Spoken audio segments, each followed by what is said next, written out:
from Sweet Obsession in Bangkok, Thailand.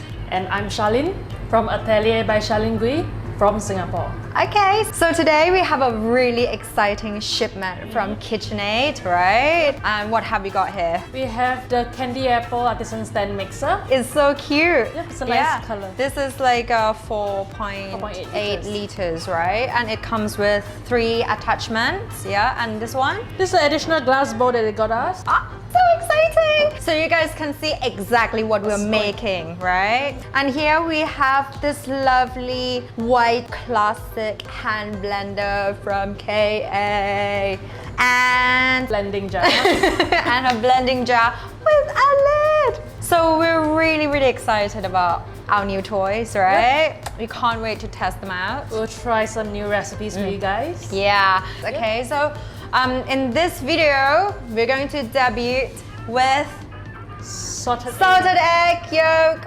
lava bread. Yay! Yay! Fine.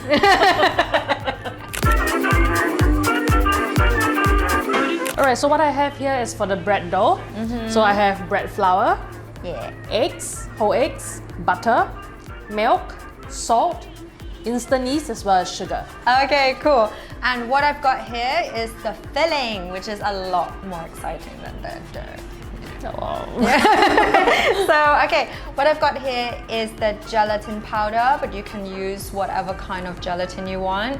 This is the water for the gelatin, and this is the custard powder, this is the milk powder, sugar, salt, cream, coconut milk, whipping cream, and we have some ready cured salted egg yolks over here and unsalted butter. Okay, so what equipments will we need today?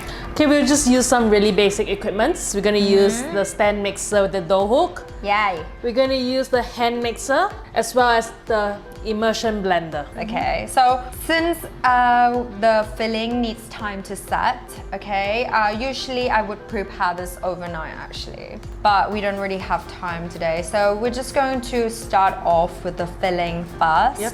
Okay, let's clear the table and start rolling. Okay, let's go. So now we're going to prepare the fillings because it actually takes a while for it to set, okay? So firstly, what we need to do is add the water and the gelatin together because we're using gelatin powder. Yep. You can do it. Make myself useful for a bit. Yeah. So many people are just really worried about killing the gelatin, right? Hey guys, gelatin is not a living organism. It can't really die. So you can't technically kill it. And of course you could weaken the strength if you blast it in like a furnace or something. But I don't think our household appliances will go up that high. So you could actually use like warm or hot water if you want. Okay, so now ideally you would let this gelatin mixture to sit for at least 15 to 20 minutes until it fully blooms, okay? So while that's blooming, we're going to be doing the fillings, okay? And Charlynn's going to once again make herself useful because clearly I'm the boss. As we all know by now. As we all know by now, yeah, right answer. Okay, so it's really simple, okay? And tasty. And very tasty. Okay, so we're just gonna add everything to the pot. Oh, the liquids. Hurry up. Yes, boss. We clearly know who's the boss. Okay, and now we're just going to add the sugar and the salt and the custard powder and the milk powder. It could be whole or skimmed, is fine. And we're just going to heat it up, bring it to a boil, and make sure that everything is well mixed and thickens. Then we're going to add our gelatin, and then we're going to blend in the egg yolks, and finally we're going to add in our butter. Okay, so we're just going to keep stirring until it comes to a boil and thickens. Yay! Has it boiled? Yes. Continue stirring, don't stop. It smells so good already. Smells really custardy. It's my recipe. Okay. Okay, so sometimes when you're stirring, you can't really tell whether it's boiled or not. You are allowed to take a 1.5 second break just to inspect the little bubbles. Okay, so now it's come to a boil. So we have turned off the heat and we will now add in our gelatin. Okay, it's really important to add the gelatin in while it's still really hot, as in the mixture, just to make sure that all the gelatin is completely melted. Yeah. Okay, ready? Yep. So all we're going to be doing is add this liquidy mixture to the egg yolks like this. Okay, so what we're going to do is we're going to use this awesome hand blender to just blend everything up. I love doing this, it's so fun. Okay, oh, that looks really lovely and creamy. Did I tell you it was my recipe? You just need really basic ingredients, but good recipes to make like great products. Like this one, my product. Okay, so can you add the butter, please? Okay, so now that we are done with this part, we will need to keep this refrigerated, okay, for at least a few hours, I think. Okay. Yep, and then we're going to whip the cream and fold it into this mixture. All right, so done. Yay! Okay, guys, so now what we have to do is the Salted yolk crumble. Crumble. Okay, so first we're gonna add the sugar to the flour, and then we're just going to stir it around like this. Okay, and then we're going to add whole butter, and Charlynn is going to continue. Oh, that's really helpful. Yeah, because now, you know, it's the messy part. Okay, so what we're gonna do is we're just going to continue cutting the butter into the flour until it resembles like a fine sandy texture. So it should look kind of like this, like a crumble texture, can you see? And then now we're just going to add all the cured dry salted egg yolks, okay?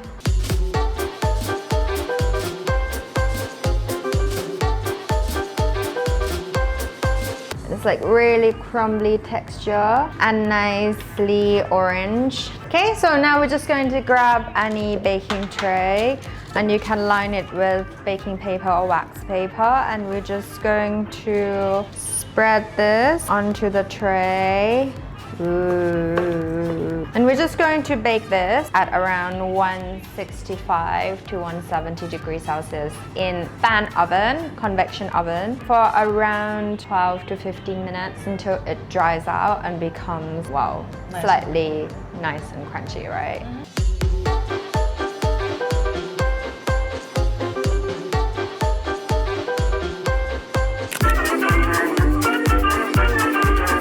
Okay guys, so right now we're going to do the dough for our buns. So firstly, we're going to add in all our bread flour and we're going to add in salt. I'm using pink salt right here, but you can basically use any kind of salt that you prefer. Next, we're going to add in our instant yeast. So there's actually no worries about adding instant yeast together with your salt if you're actually using them immediately. Next, we're going to add in our sugar, followed by whole eggs. And lastly, we're going to add in all our milk. And we're going to start the kneading process right now. Now that all the ingredients have been added into the mixing bowl, we're going to use the hook attachment, the dough hook attachment, to knead the dough.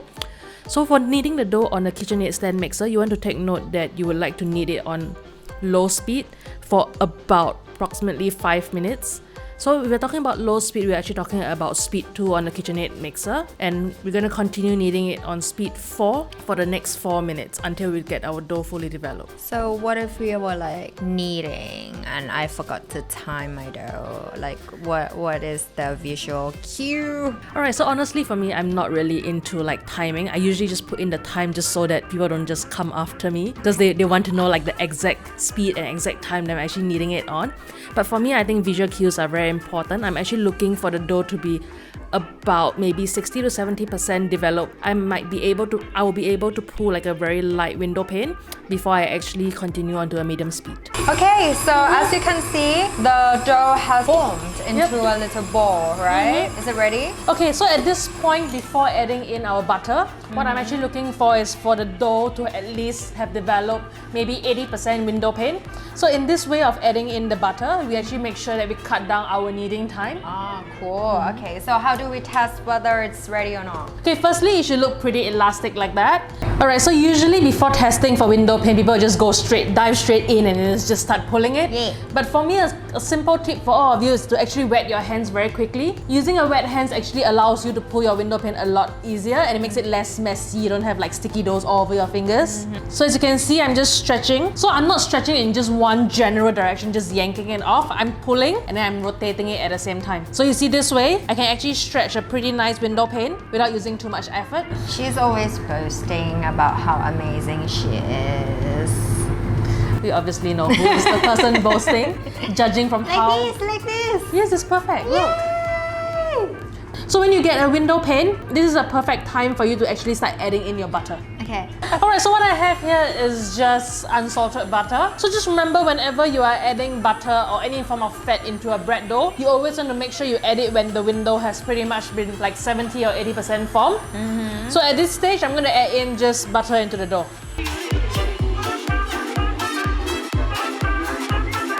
Okay, so butter, what it does is it actually creates a coating when the gluten is actually forming. Because it's fat, right? Yes. So in that process, what happens is when you add in butter too early, it starts coating the gluten structure of your dough, and then it takes a much longer period of time for you to actually finish kneading the dough. So then your dough gets really hot, and then people complain that the machine gets too hot and things like that. But actually, I really love Charlynn's bread, and that is actually why I had asked her to start teaching bread classes at my studio in Bangkok, by the way. She lives in Singapore, and she doesn't live in Bangkok. I live in Singapore. Yeah, but you like coming to Bangkok then? Because we're just so much more awesome. Okay, so if you look at this right now, the butter has been completely absorbed by the dough, so you do not see any bits and pieces of butter around the bowl. So at this stage, what I can do is I can continue kneading at low speed for 3 minutes and medium speed for another 4 minutes. Okay, so what do we do now? You're gonna spray the bowl with some oil, or you can just use vegetable oil or whatever, and then we're gonna put the dough in to prove it. Alright, so what we're gonna do is just gonna bring the dough together into a ball. Just tuck everything under. Once it comes together as a ball, we're just gonna leave it in the bowl to proof. You just leave it on the countertop. We can put this at about 34 degrees for about 60 minutes, just regular room temperature. Or just until it doubles in size, right? Okay.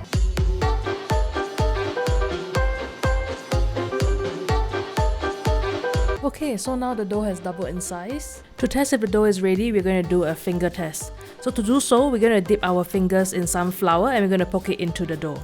We're actually looking for the hole to slightly bounce back and we know that the proving is done. Like this, right? Yep, like this. Okay, we're going to dust the counter with some flour and you're going to help me transfer the dough onto the table. Fine. And what do we do now? We're going to portion the dough into 23 grams each.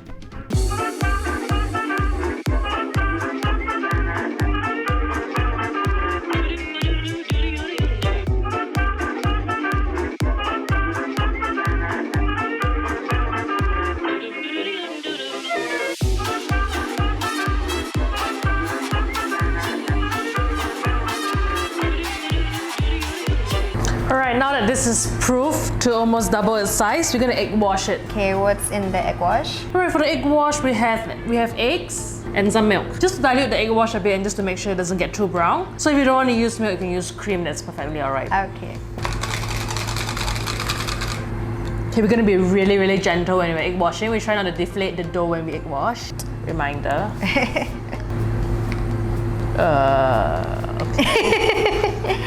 She's the one supposed to do all the hard work, remember?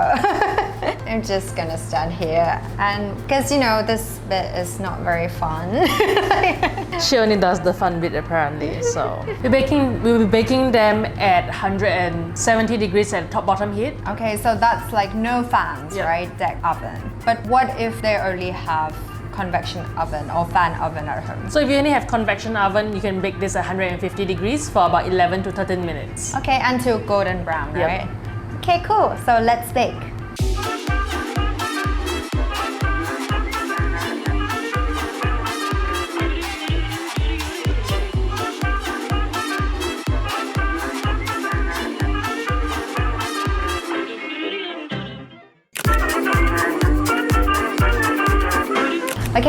so while we're waiting for the bread to be baked, we're going to finish off our fillings, which is my amazing filling. Okay, it's really yummy. Just in case you forgot. Okay, so in here we have like a tiny amount of whipping cream. Okay, and this is the filling that we had chilled since this morning pretty much. Okay, so it's like nice and gooey now. Okay, so usually when I start whipping cream or even meringue, I prefer to use slightly lower speed. I don't like to use like high speed straight away because it creates like too large bubbles. Okay, so we're gonna whip it until it's like softish peak. Okay, like soft medium peak, not too stiff. Okay, I think this is alright. See, so it's like a medium peak kind of thing. Okay, slowly add like the whipped cream to this. So Charlynn can help. That's a little bit tiny.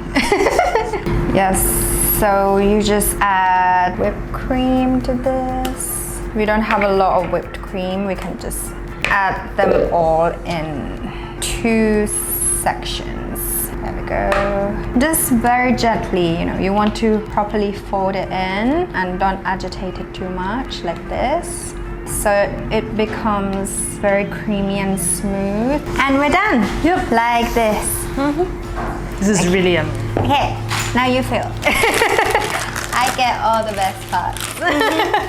As we know by now.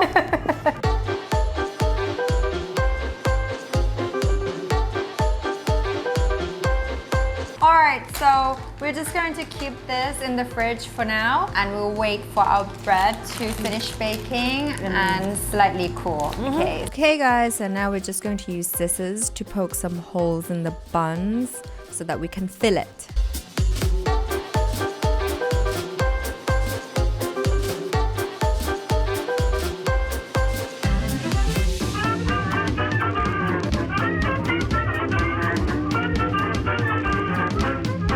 Okay, so now that we've filled our bread, okay, you can see that there's like little cream or filling protruding from the buns. Overfilled bun, which is what we wanted anyway. So what we're gonna do is eat this, I'm joking. So we're just going to get a spatula and you're just going to spread the excess cream all over the top of the bun. So for these buns, once you have already filled them, you can keep them in the chiller for say maybe 2 to 3 days. If it lasts that long. Usually it doesn't. Not if she's around. Okay, so now all we have to do is we're gonna sprinkle the delicious salted egg yolk crumbles on top and then we are done. Okay guys, so this is the salted yolk crumble that we baked earlier, remember? Okay, so it's now nice and cool. Okay, right, Charlynn will help me do this job. Thank you.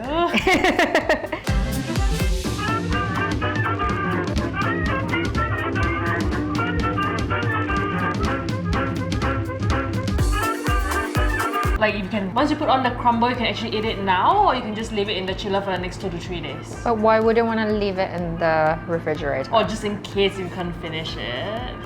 Not for her, obviously, but... Okay guys, so we have finally finished our delicious salted egg yolk lava bread with delicious salted egg yolk crumble.